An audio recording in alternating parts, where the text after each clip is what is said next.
Goya Foods CEO accuses Biden-Harris policies of driving people into poverty from bad to worse.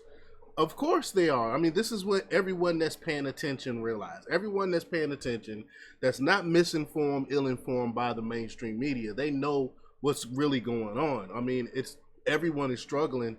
That's in the middle class and people that's the working poor as well.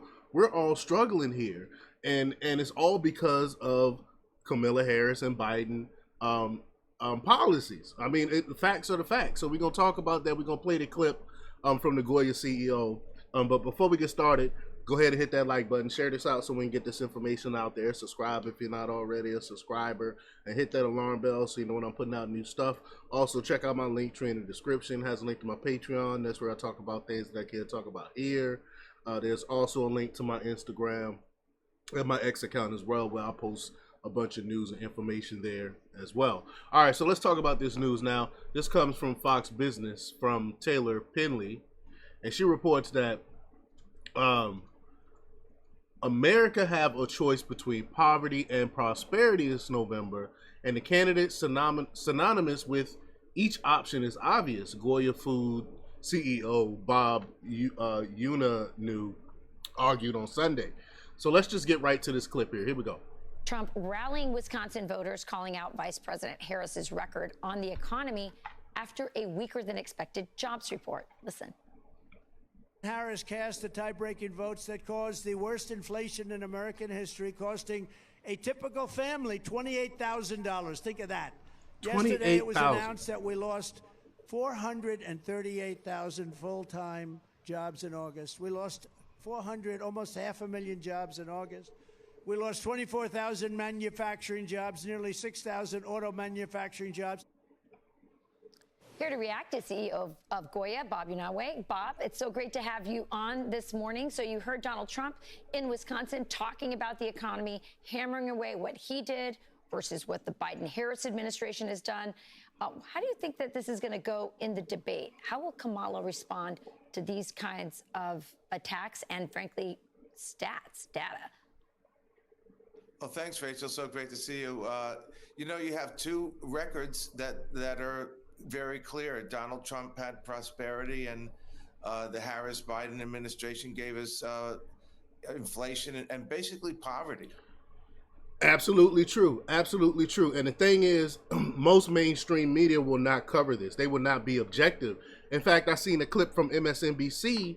Joe Scarborough was upset that every once in a while news reporters are being objective and asking Kamala Harris really real questions. Where does she stand on things? How is she going to fix the economy? And kind of sort of holding her a little bit accountable.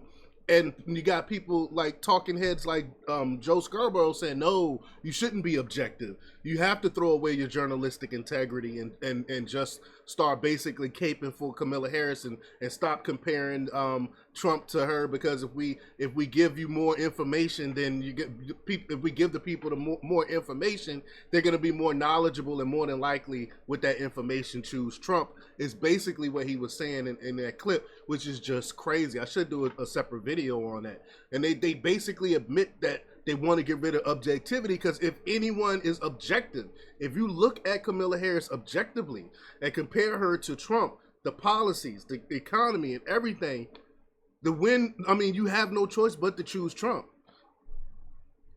All right, back to the clip. Here we go. You know, they're driving us into poverty. Poverty is slavery. You know, they started off by declaring war on fossil fuels, the Green New Deal, a weakness around the planet, which drove war in Ukraine, which was a very productive agricultural country, and Russia and Ukraine with 50% of the world's fertilizer, which tripled the cost of fertilizer. Mm-hmm. You know, we've just gone from bad to worse. The record is very clear. I don't know how they can spin it that we're better off than we were before. Well, they're spinning it by getting rid of objectivity, what I just alluded to. And good on Bob. He knows his stuff, man. This guy knows his stuff. The wars they got us in, and just straight, they taxing us more. They're trying to tax us more. They're gonna regulate and tax us into oblivion, into poverty.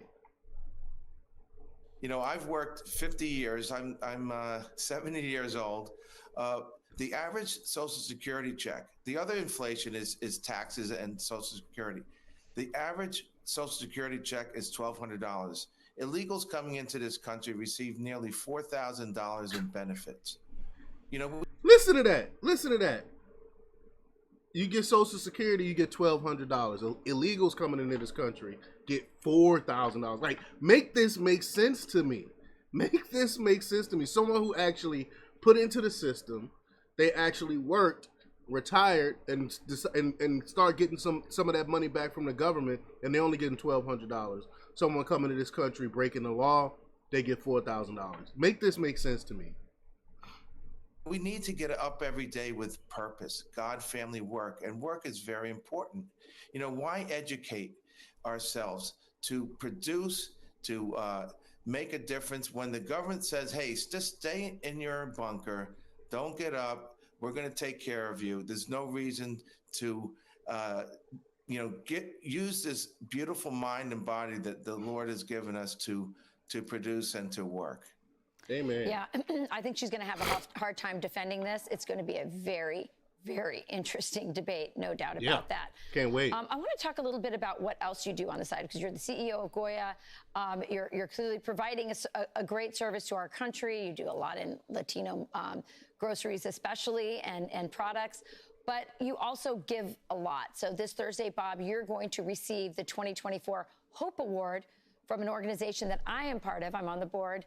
Jesse Waters' wife, Emma, is also. It's called Hope Through Education, for doing your part in educating. Well, good on him for that. But you know, we're here particularly on his take on the economy and Trump versus Kamala Harris. But y'all, let me know what y'all think about this. Leave your comments down below. Like, share, and subscribe, and check out jjthepsychotherapist.com for the latest in news. Until next time, peace.